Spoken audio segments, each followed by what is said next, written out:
তাহলে তুই বাবা ডাক্তার হয়তো তুই ব্যাগিন আস্তে আস্তে পুলি যাইবি সায়রা মুভির মতো এত তো আর বলি যাইবি তুই এত লাই আগু সিনে তো সই করে দে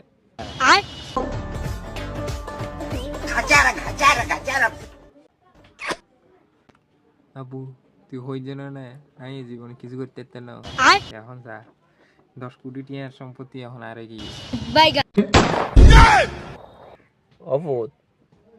জায়গায় নুন নামে তো আমি 20 কোটি টাকা লোন লই লোন এখন তুই শোধ করবি দে রে বাপ তো 2 দিন বাদে মরে যাই